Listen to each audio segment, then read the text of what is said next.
Yes, finally, after a couple weeks of these buddy movies, we get to my pick. My pick was actually one of my favorite movies. Spoiler alert, I decided to play the role of my co-host today. And let y'all know, this is one of my favorite movies, and I can't wait to talk about it, ladies and gentlemen. We're going to talk about a little thing I hate in real life, but love the movie, Rush Hour.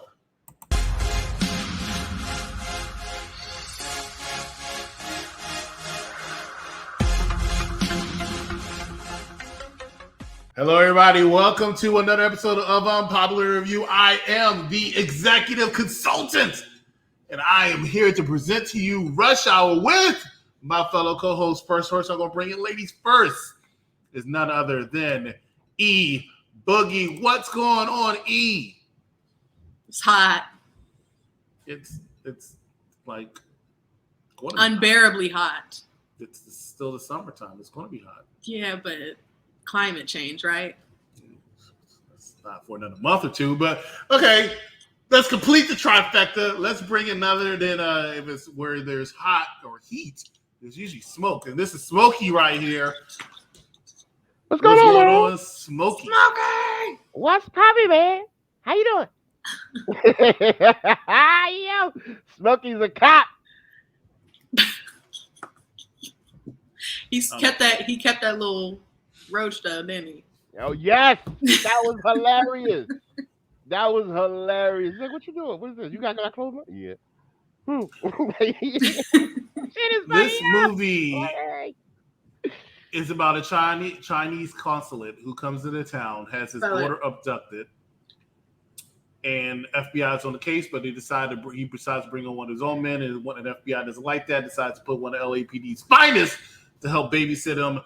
Lord knows they decided to take matters in their own hand and try to crack the case. That's pretty much the premise for this Chris Tucker and Jackie Chan-led movie known as Rush Hour, the first of a trilogy of movies. Let's get right into it. E-Boogie, we'll start off with you, the lovely E-Boogie. What's going on when it comes to this movie? This movie did not age well. It is laced with racism. And not always in a funnily executed way. I don't know what it is about Chris Tucker, but he just has a way about him that's just like, why is this character so dense? You know, shouldn't he be a little bit more surgical with how he handles witnesses or how he handles scenes where he's surrounded by opposition, and he just doesn't seem like he adapts well, not only with working with someone or alongside someone who is much more professional, but he just doesn't, he makes everyone adapt to him. And while I admire that energy, there's something about law enforcement that I just anticipate a person would be more serious about their gig. I don't think this movie could come out today. It had a great heyday. It was really funny when it came out, when I first saw it.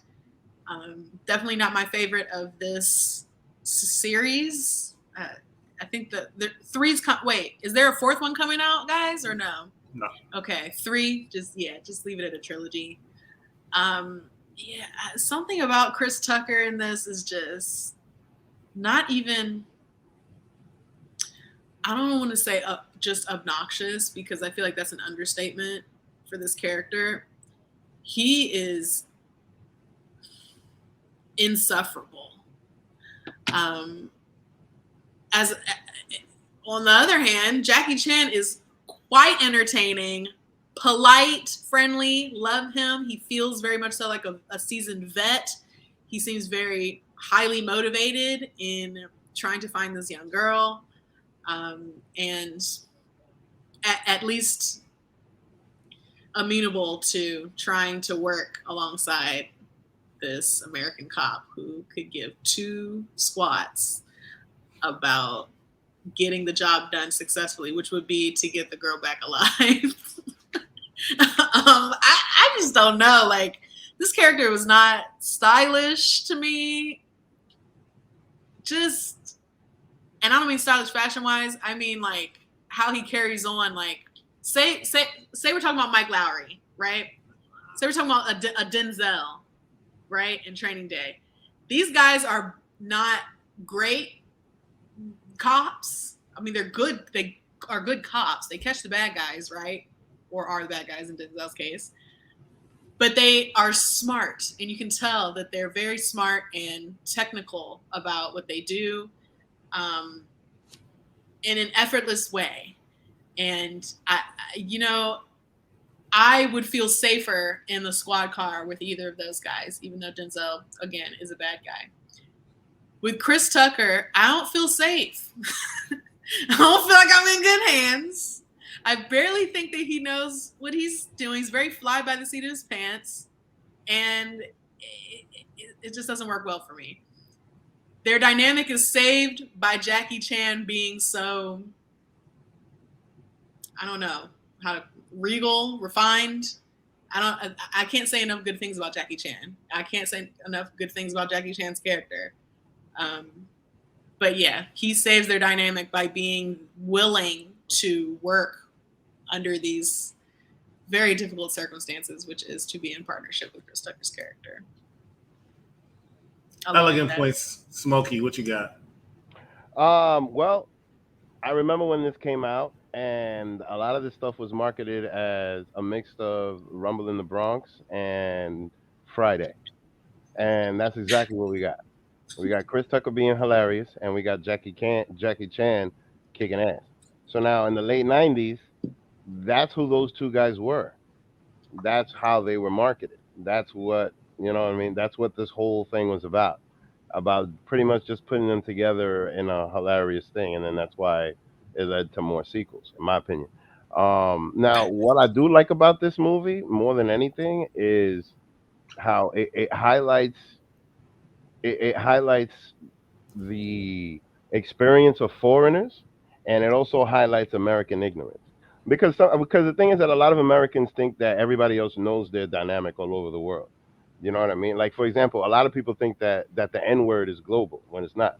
You know what I'm saying? So like when that scene happened, it was very interesting because that is a dynamic that happens a lot. Chris Tucker walked in there, hey, what's up, my N? What's up, my N? What's up, my N? Which is normal, right? And so then, mind you, and then he says that to the guy, not knowing this stuff. But the thing is that a lot of Americans just think that everybody else is supposed to know this shit. And this type of thing happens all the time. And mind you, I've seen it in person here in New York a lot of times where people they coming from someplace else and they don't know the dynamics of this place. They don't know the dynamics of this country or the sensibilities of black people or white people or any of those things. But then all of a sudden they're just following what somebody else said to try to be down and they get punched in the face. You know what I mean? And the reason why I think that is because usually it's not the other way around. You know, a lot of Americans don't necessarily leave the country or get their passport stamped too much. You know what I mean? So they're not necessarily in a position of being a foreigner. So the fact that a lot of that stuff was highlighted in this movie, I really, really appreciated it because it's a real, it's kind of just showing just a different dynamic. And then the other one was at the very, very end at the bloopers. Like I thought that was cool because like he was just like shouldn't. A lot of Americans are never in a position of having to try somebody else's language or having to try somebody else's culture because they don't necessarily leave this place.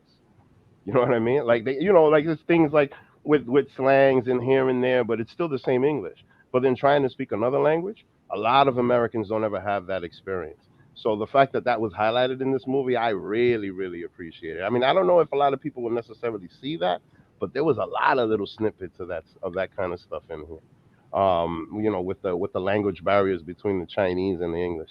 But that kind of thing just happens to a lot of people, a lot of people. And I find that very, very interesting. But other than that, I mean, like I said before, it was just Smokey being Smokey. You know what I mean? The only thing that was missing in this movie was Debo. Straight up. You know what I mean? What you got on my chain? Debo was the blonde kid, the blonde Chinese villain. Yeah, I found that shit hilarious too.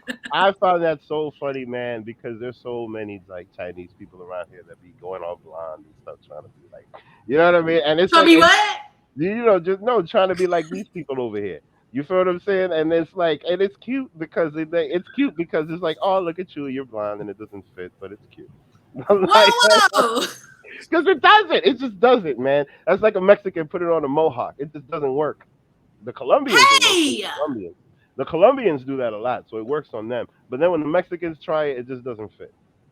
You know what I mean? Or it's kind You're of like, as or it's racial just as like, I this don't know what you movie. mean. or it's just like when anybody else tries to put on a do rag besides black people, it just doesn't fit.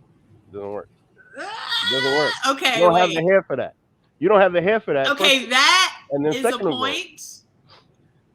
I don't think it's the same point you're making, but it is no, a I'm just saying, valid like point. sometimes you're gonna try somebody else's stuff to look a certain way to try to be down. You know what I mean? And it just doesn't work. It doesn't always work. You know what I mean? Remember when Diddy put on that mohawk and he took that shit off real quick? He tried to act like Colombian. No, didn't work. Cisco went blonde.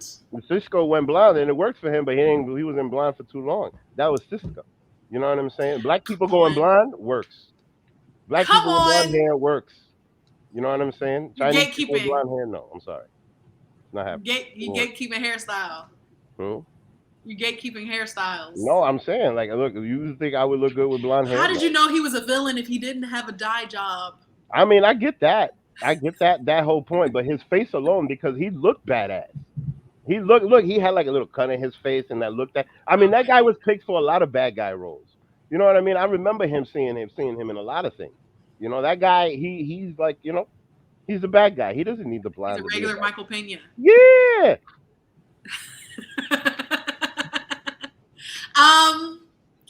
Here's something else I hated. Chris Tucker's officer or whatever would constantly sexually harass. What's her face? That shit was hilarious. She's another Pena, by the way. Oh, he's like, I need your help. What panties you wear? Like, what is wrong with him? Why was he like that? Shout out to you. She made some points that I really wasn't paying attention to. This movie would not do well today. We cancel culture so fast. Too soft for this there was a lot of racist jokes in this movie that admittedly you find funny, but now I think I was like, oh, that was. But actually, no, there were some I heard. I was like, well, that's kind of wrong. I forgot what he was saying. We was talking about him, possibly one of them 8 feet young or something, and I'm like, that's kind of messed up. What?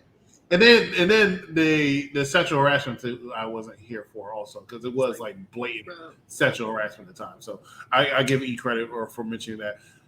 That being said, this movie was hilarious, right? Action scenes were pretty good. I do like the villain. I'm always a fan of that guy. He's a really good villain, really punchable face, and that makes a good villain, a really punchable face. So. He's Carmine Falcone from Batman Begins, so I like him. But that too. Yeah, it was just a really good movie, really good flow. Jackie Chan and Chris Tucker have really good chemistry that distributed throughout the film. That's why the main reason why they have bloopers at the end is because they have really good chemistry. And why they came out with Rush Hour 2 and then sadly came out with Rush Hour 3. So it's hard for me to say a lot about this movie because he made me feel bad about the fact that I like this movie so much because there were a lot of undertone racism in this movie and sexual harassment that I have to look back at and say, damn. But it didn't marry with children. I love it had its time. It had its time, and I just thought it was hilarious. And I used to like The Man Show. I think it changed the game a little bit at that time. It changed the game a little bit because it was so successful what they did. And shout out to the soundtrack. This movie had a lot of good songs on it. So I have to. My favorite song part of the movie was when the little kid was singing "Always Be My Baby" by Mariah Carey. That was cute. That was cute. That little girl. Not always be my baby. Nah, it was Or when you walk by every night. Sweet fantasy, baby. Well, Mariah Carey is my goat, so she can, On in. Shane Barry. I want to see a versus battle, Mary. Anyway. You want Mariah Carey in her prime. Yeah, you need to stop. Mary J. Blige in her prime. Do you think Mary J. Blige has a chance? Yeah, let's not do that. What? They're both queens. Let's not put them. I'm not going to disrespect Mary J. Blige ever, but she's not Mariah Carey. You better recognize. If you're gonna put Mariah Carey against somebody, you have to put like Whitney Houston. No Mariah Carey popping on Super Bowl like that, yeah. Wait a minute. First of all, they can't afford her. We're going to talk about this at another time. But NFL can't afford. They don't pay. We're going to take a commercial break. When we come back, we're going to talk about some final thoughts as well as thumbs up and thumbs down. Stay with us. You're watching Unpopular Review. And when I wake up. Now, who is in the suit? That's what I want to know. Who is in the suit? Is it Sherry? Is it someone else? I don't know.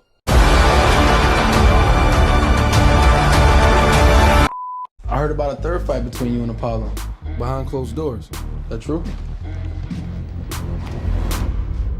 How do you know all this? I'm his son.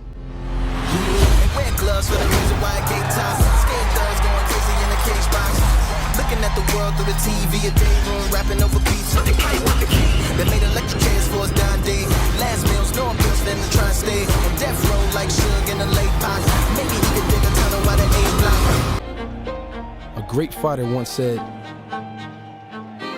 "It ain't about how hard you can hit.